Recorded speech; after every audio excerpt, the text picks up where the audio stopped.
Sa ngalan ng Ama, ng Anak, at ng Espiritu Santo, Amen. sumainyo ang Panginoon. At sumaiyo rin. Mga kapatid, tayo muli ay nagpupuri at nagpapasalamat sa Diyos dahil pinagkalooban muli tayo ng panibagong oras, bagong panahon, isang bagong araw. Pero malungkot na kwento madalas, sinasayang natin ang pinagkakaloob na oras at panahon ng Diyos sa atin. Maiksi lang ang ating buhay. Lalo pang umiiksi ito pag sinasayang natin sa mga hindi tama at mabuting bagay. Kaya naman magpakumbaba tayo, aminin natin ang mga pagkakataon na kung saan binaliwala natin ang grasya ng oras at panahon na pinagkaloob ng Diyos sa atin. Hilingin natin, makita natin, maramdaman natin muli ang presensya ng Diyos para muli tayong lumakas at mapagpatuloy natin ng buong tuwa at galak ang ating paglalakbay pabalik sa Diyos. Inaamin ko Sa makapangyarihang Diyos at sa inyo mga kapatid, na lubha akong nagkasala sa isip, sa salita, sa gawa at sa aking pagkukulang. Kaya isinasamo ko sa mahal na Birheng Maria, sa lahat ng mga anghel at mga banal, at sa inyo mga kapatid, na ako'y ipanalangin sa Panginoong ating Diyos. kaawaan tayo na makapangyarihang Diyos. Patawarin tayo sa ating mga kasalanan at patnubayan tayo sa buhay na walang hanggan. Amen. Panginoon, kaawaan mo kami. Panginoon, kaawaan mo kami. Kristo, kaawaan mo kami. Kristo, kaawaan mo kami. Panginoon, kaawaan mo kami. Panginoon, kaawaan mo kami. Manalangin tayo. Ama naming makapangyarihan, ginawa mong maging iyong katuwang ang sambayanan mo sa pagganap sa kaligtasan. Ipagkaloob mo lagi naming kagalak ang muling pagkabuhay ng giliw mong anak na namamagitan kasama ng Espiritu Santo magpa sa walang hanggan. Amen.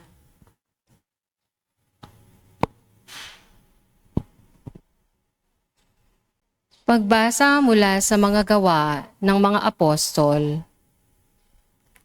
Noong mga araw na iyon, umalis si Pablo sa Atenas at nagtungo sa Corinto. Natagpuan niya roon si Aquila, isang Hudyong taga-Ponto. Kararating pa lamang nito mula sa Italia, kasama ang kanyang asawang si Priscilla. Umalis sila roon sapagkat pinalayas ni Claudio ang lahat ng Hudyo sa Roma. Nakipagkita sa kanila si Pablo at doon na nakitira sapagkat sila'y manggagawa ng tolda tulad niya. At siya'y tumulong sa kanila. Tuwing araw ng pamamahinga, nakikipagpaliwanagan siya sa sinagoga at sinikap niyang mahikayat sa pananampalataya ang lahat, maging Hudyo o Griego. Nang dumating sina Silas at Timoteo mula sa Macedonia, iniukol na ni Pablo ang buo niyang panahon sa pangangaral at pagpapatotoo sa mga Hudyo na si Jesus ang Kristo. Nang siya'y salungatin nila at laitin, pinagpag niya ang alikabok sa kanyang damit bilang babala sa kanila. Sinabi niya, "Kasalanan na ninyo kung kayo'y mapahamak. Hindi ko nasagutin iyon. Mula ngayon tutungo ako sa mga hentil."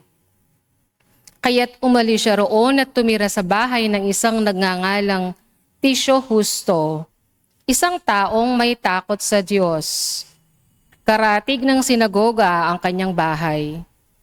Si Crispo na tagapamahala ng sinagoga at ang kanyang sambahayan ay sumampalataya sa Panginoon. Sumampalataya rin naman at nagpabinyag ang marami sa mga taga-Korintong nakikinig kay Pablo. Ang salita ng Diyos. Salamat sa Diyos. Panginoong nagliligtas sa tanang bansay na hayag, Panginoong nagliligtas sa tanang bansay na hayag.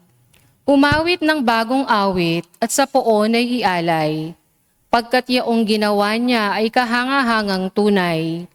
Sa sariling lakas niya at taglay na kabanalan, walang hirap na natamo yaong hangad na tagumpay. Panginoong nagliligtas sa tanang bansay na hayag. Ang tagumpay niyang ito'y siya na rin ang naghayag. Sa harap ng mga bansay na hayag ang pagliligtas. Ang pangako sa Israel, lubos niyang tinutupad. Panginoong nagliligtas sa tanang bansay na hayag. Tapat siya sa kanila at ang pag-ibig ay wagas. Ang tagumpay ng ating Diyos kahit saan ay namalas. Magkaingay na may galak yaong lahat sa daigdig. Ang poon ay buong galak na purihin sa pag-awit. Panginoong nagliligtas sa tanang bansay na hayag.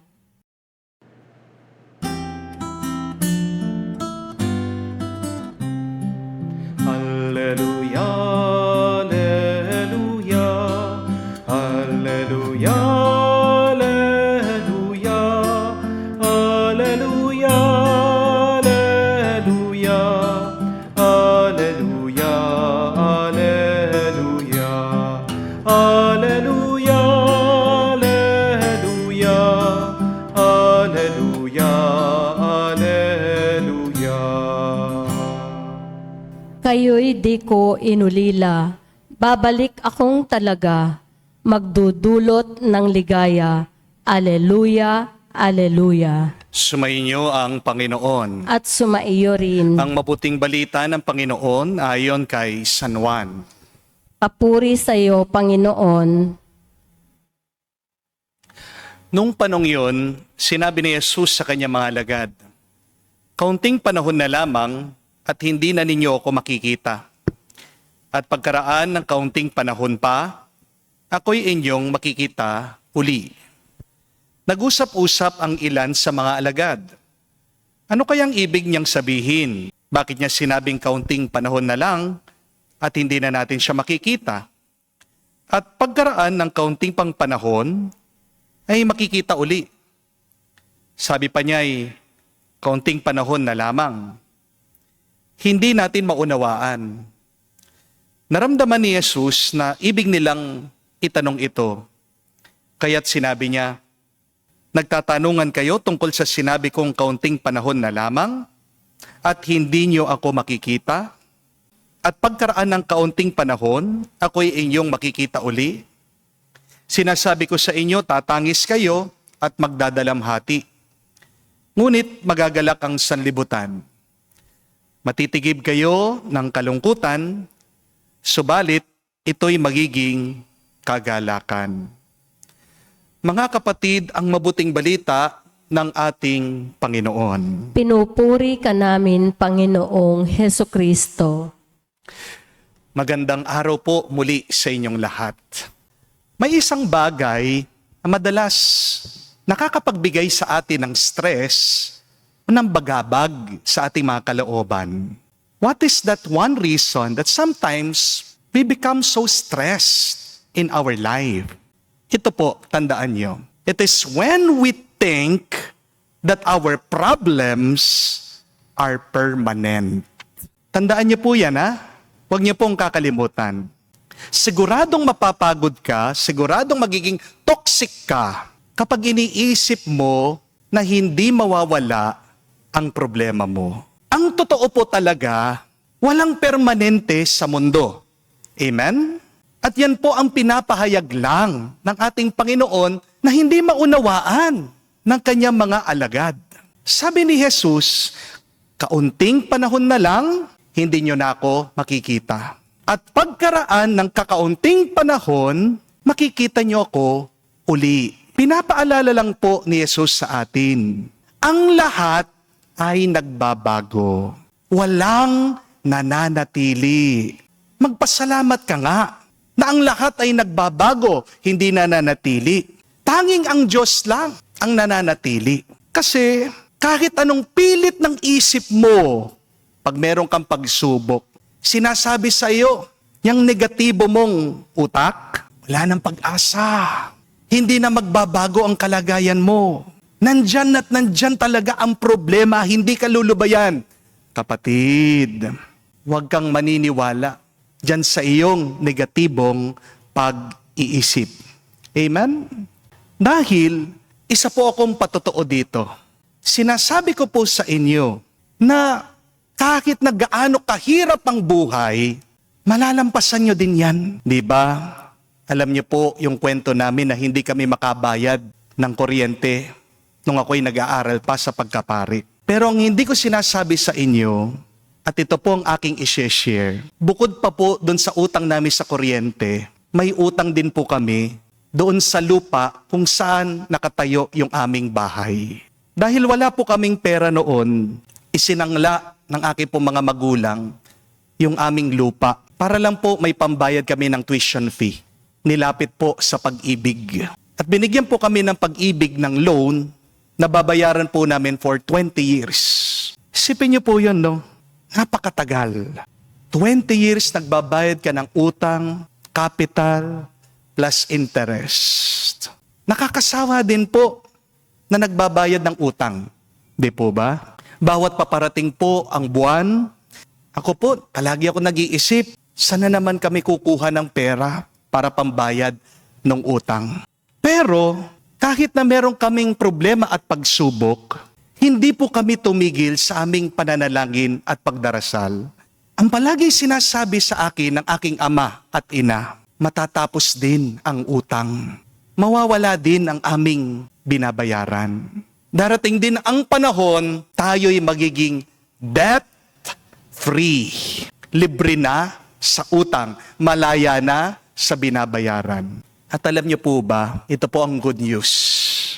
Ngayong buwan lang pong ito, ngayong pong Mayo, 2025, last payment na po namin sa Pag-ibig. By the next month, wala na po kaming binabayaran na utang doon po sa aming lupa. Wow! God is good. Sobra-sobra. Kaya nga, kung nangyari po sa amin ito, nakalaya kami sa utang, mangyayari din sa inyo. Amen? Hindi naman forever na may utang ka, na may babayaran ka. Darating ang panahon, mabibigla ka, sobra-sobra pa ang pagkakaloob ng Diyos sa iyo. Manalig ka lang, kapatid. Kaya nga po, para hindi ka ma-stress, paniwalaan mo, pagdasal mo. Walang forever na problema. Hindi permanente ang pagsubok. Hindi nananatili ang sakit ng ating mga ulo. Amen? Kahit naman po, may sakit kayo ngayon maniwala ka, pagdasal mo, hindi forever itong sakit ng aking pangangatawan. Ako din naman po di ba? Na-share ko na rin po sa inyo ito. 2 years din po akong merong frozen shoulder. Hindi ko maitaas-taas ang aking kamay, hanggang dito lang po. Pero salamat sa Diyos, salamat po sa panalangin ng Birhen ng Lourdes at ng Fatima. Ngayon po, diretso na. Kala ko nga dati, dahil hirap na hirap po ako, kahit na magsuot lang ng t-shirt, sasaktan po ako. Nanghina din po ako, kaisip din ako na, ganito ba talaga? Napakabata ako, hanggang senior ako, hanggang ganito na lang ang aking kamay, ganito talagang aking nararamdaman. Pero gitna ng aking masamang naiisip, palagi kong binabalikan ng katotohanan na ito. Hindi ito magtatagal. Mawawala din ito. Gagaling din ako. Kaya pinakadasal ko po ito nung pumunta ako sa Europe, dun sa tapat ng larawan ng Fatima at ng Lourdes. At nakaranas po ako ng milagro. Kita nyo? Diretso. At pag tinataas ko ang aking kamay, sinasabi ko, Present Lord. Present Lord. God is good. Sobra-sobra. Kaya, huwag kang mag-alala, kapatid. Hindi naman forever yan nararamdaman mo dyan sa iyong katawan. Maayos din ang lahat. Giginhawa din ang iyong pakiramdam. Amen? Bubuti ka din. Kahit naman po yung mga mag-asawa sa inyo na nag-aaway paniwalaan nyo. Pagdasal nyo. Yan ang maging battle cry nyo araw-araw. Hindi forever ang away na ito. Magkakaayos din kayo. Posible din po na magbago yung asawa nyo. Ang dami ko na pong kinounseling. Oo, meron mga iba, talagang wala na. Pero mas marami po yung naayos. Minsan nga po ako'y nabibigla. May pumupunta sa simbahan, nagpapasalamat sa akin. Umiiyak pa sila, mag-asawa. Dahil nakapanood po sila ng homily, yung salita ng Diyos ang naging daan ng kanilang pagkakaayos bilang mag-asawa. May kakilala din po ako, itong misis. Na-discover niya na meron palang iba yung kanyang mister. Higit pa po doon, nagkaroon po siya ng anak doon sa babaeng iyon. Nung pong nalaman niya, talagang present po ako. Napakasakit ng kanyang iyak. Niyakap po ako. Pero alam niyo yung nangyari, lumipas ang ilang taon, masaya po ako, nakikita ko sila ngayon. Nagsasama pa rin. Ito pong misis na dati, hindi mo maitsura talaga. Sobrang stress, sobrang lungkot. Ba ngayon, nakangiti na. Parang walang nangyari. Binigyan lang ng panahon ng Diyos para sila ay magkaayos. And remember that God will heal all wounds in His time. Especially the wounds of our hearts, the wounds of our souls. Kaya wag mong hayaan na manalo yung masama dyan sa iyong kaisipan. Huwag ka makikinig sa bulong ng dyablo. Sinasabi, ganyan na lang talaga. Hindi na maaalis ang problema mo.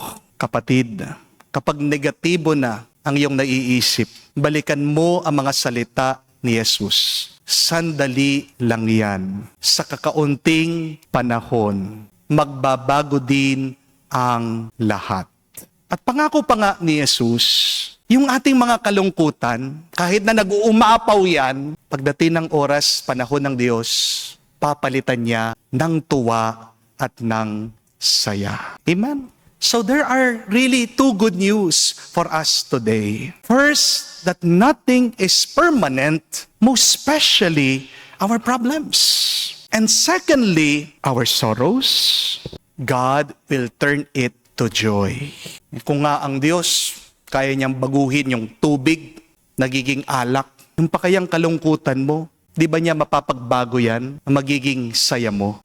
Kaya nga, dahil po hindi permanente ang buhay, ang panahon, pahalagaan mo ito, kapatid. Time is very precious since all things changes.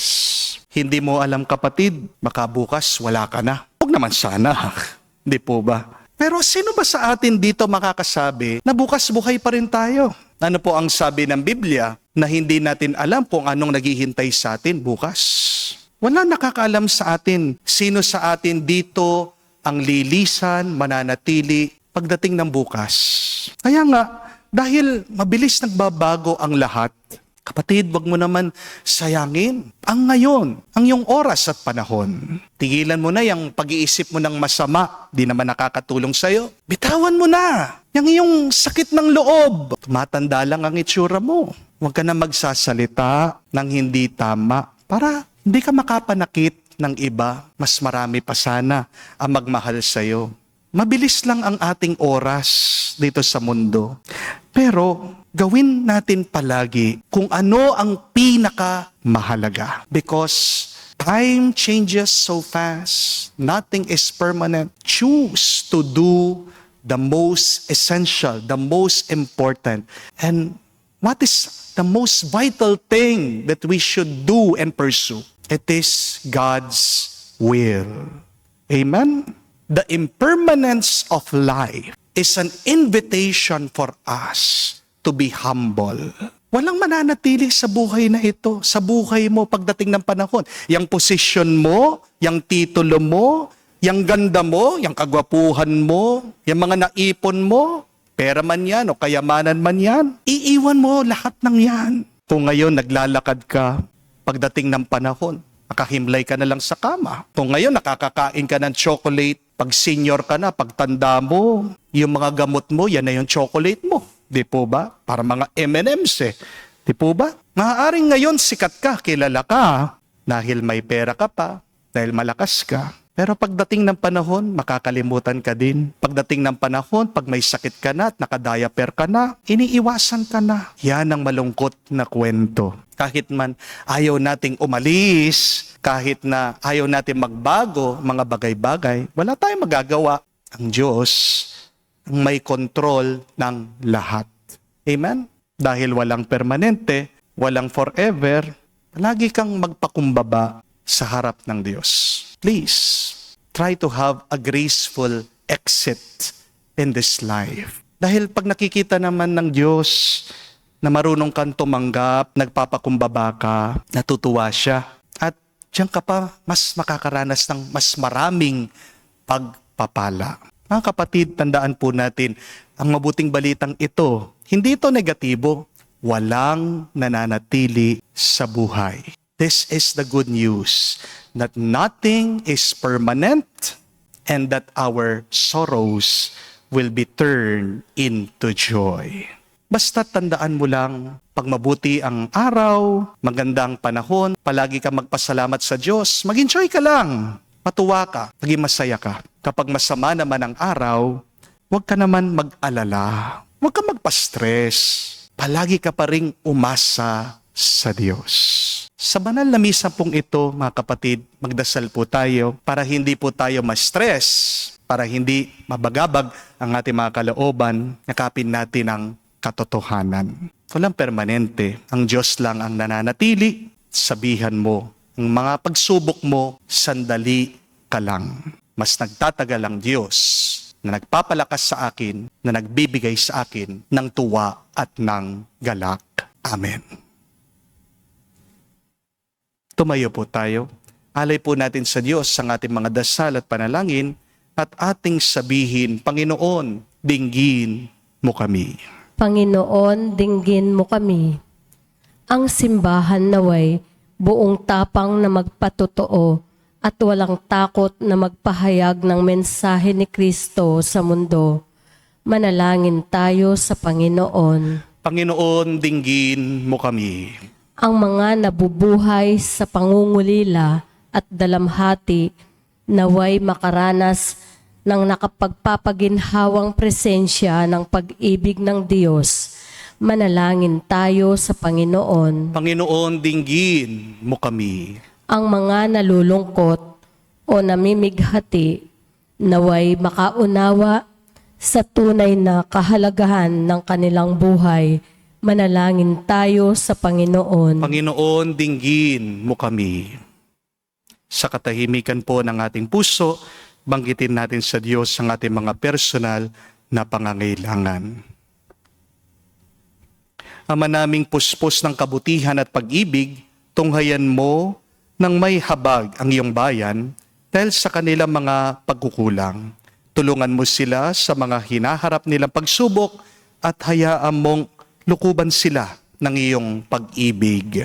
Hinihiling namin ito sa pamagitan ni Kristo, aming Panginoon. Amen.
Manalangin kayo mga kapatid para ng ating mapaghahain ay kalugdan ng Diyos amang makapangyarihan. Tanggapin nawa ng Panginoon itong paghahain sa iyong mga kamay, sa kapurihan niya at karangalan sa ating kapakinabangan at sa buong sambayanan niyang banal. Ama naming lumikha, pakyatin mo sa iyong piling sa kalangitan ang aming mga panalangin kalakip ng haing mga alay, upang ang mga pinagindapat mong gawing dalisay ay maging marapat na makasalo sa piging ng iyong pagmamahal. Sa pamagitan ni Jesucristo kasama ng Espiritu Santo, magpa sa walang hanggan. Amen. Sumainyo ang Panginoon. At sumainyo rin, Itaas sa Diyos ang inyong mga puso at diwa. itinaas na namin sa Panginoon. Pasalamatan natin ang Panginoong ating Diyos. Marapat na siya ay pasalamatan. Ama naming makapangyarihan, tunay nga marapat na ikaw ang aming pasalamatan. Ngayon, pinagdiriwang ang paghahain ng Mesiyas, ang maamong tupa na tumubos sa aming lahat. Sa paghahain ng sariling buhay at sa pagkabuhay ng anak mong mahal, nabuksang ganap ang iyong tahanan. At kami pinaghaharian mo, naging kasambahay.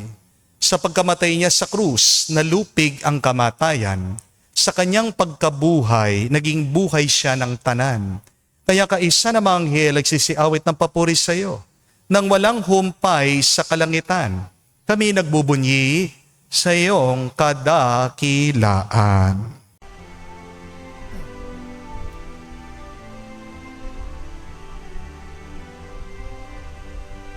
Santo, Santo, Santo, Panginoong Diyos ng mga hukbo, napupuno ang langit at lupa ng kadakilaan mo.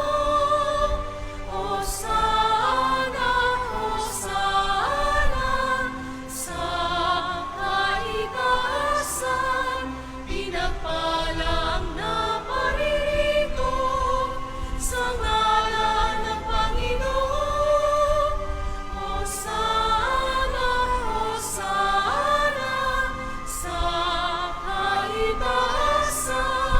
Hosana, Hosana, sa kaitaasan.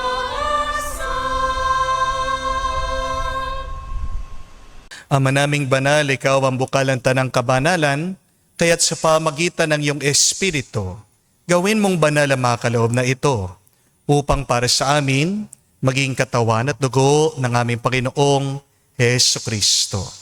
Bago niya pinagtiis ang kusang loob na maging handog, hinawakan niya ang tinapay, pinasalamatan kanya, pinaghati-hati niya iyon, inabot sa kanya malagad at sinabi, tanggapin ninyong lahat ito at kanin, itong aking katawan na ihahandog para sa inyo.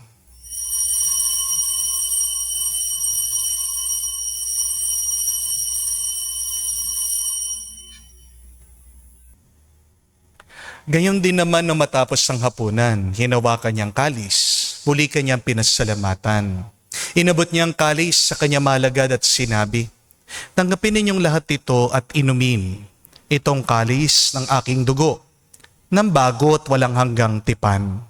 Ang aking dugo ay bubuhos para sa inyo at para sa lahat, sa ipagpapatawad ng mga kasalanan. Gawin ninyo ito sa pag-alaala sa akin.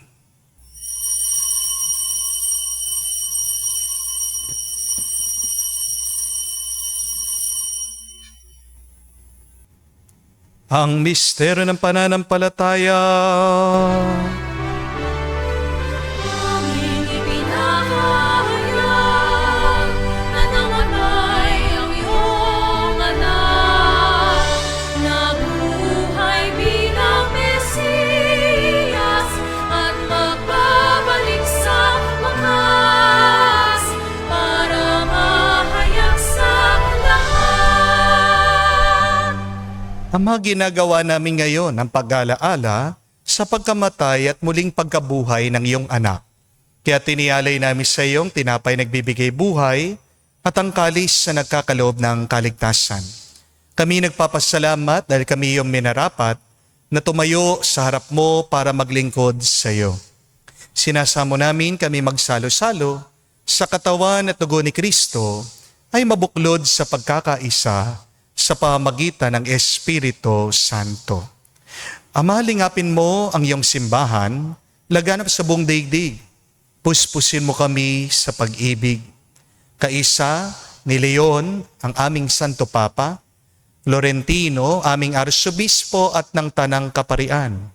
Alalahanin mo rin ang aming mga kapatid na nahimlay, may pag-asang sila'y muling mabubuhay.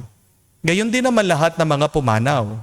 Kawan mo't sila't patuloyin sa iyong kaliwanagan.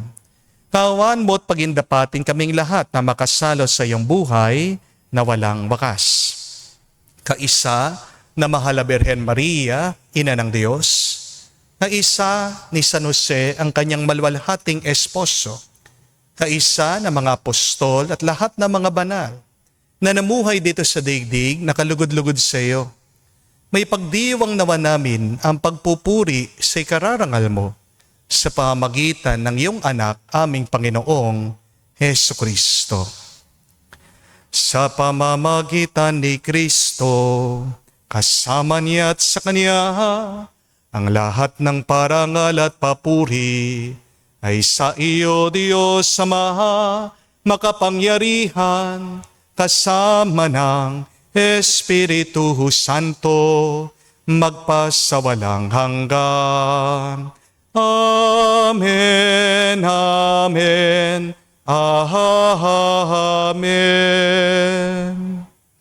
Sa nakakagaling na utos sa turo ni Jesus sa Panginoon natin na Diyos, ipahayag natin ang lakas, loob.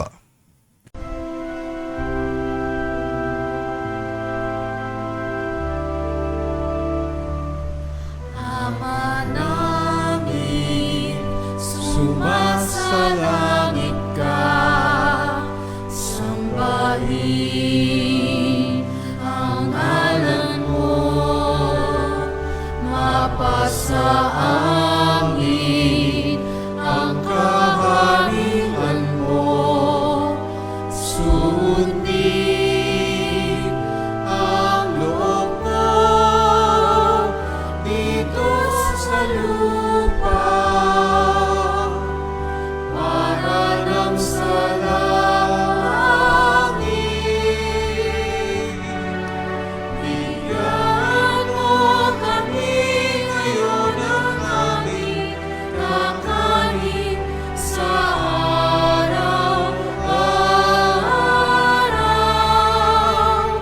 at patawarin mo kami sa aming mga sala, para ng pagpapatawad namin sa nagkakasala sa amin.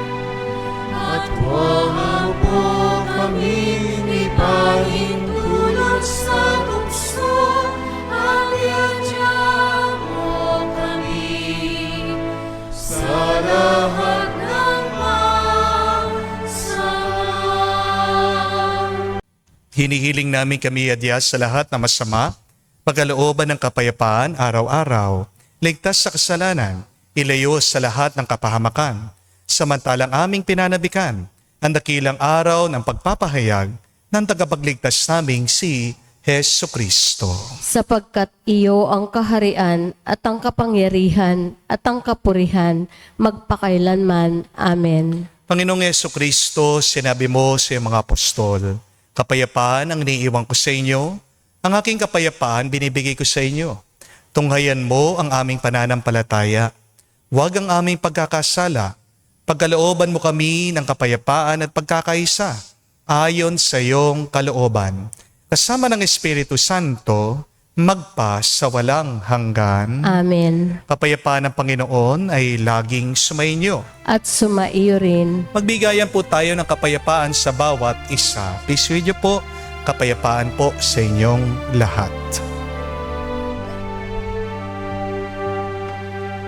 Kordero ng Diyos na nag-aalis ng mga kasalanan ng sanlibutan,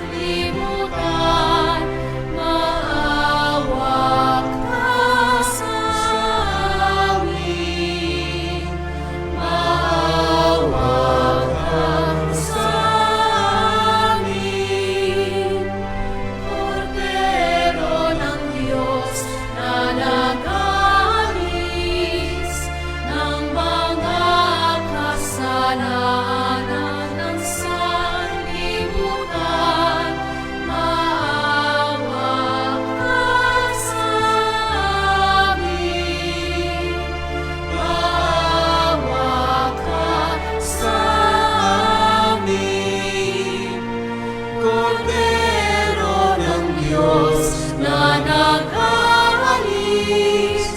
ng mga kasalanan ng sanlibutan.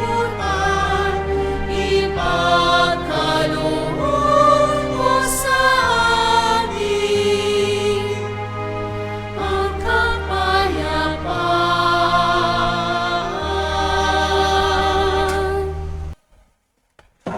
Mga kapatid, naririto ang ating Panginoong Jesucristo, ang Kordero ng Diyos.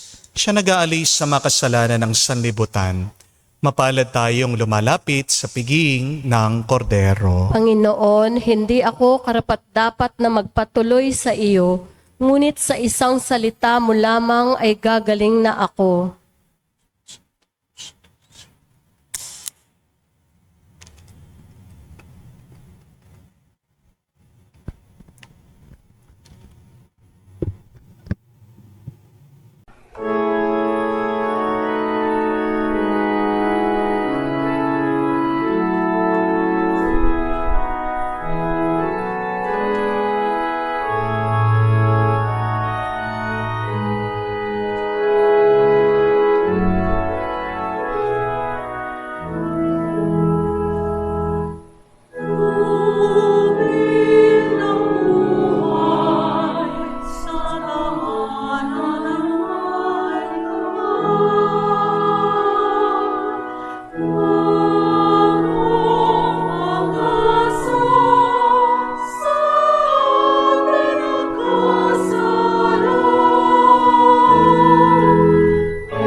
Manalangin tayo.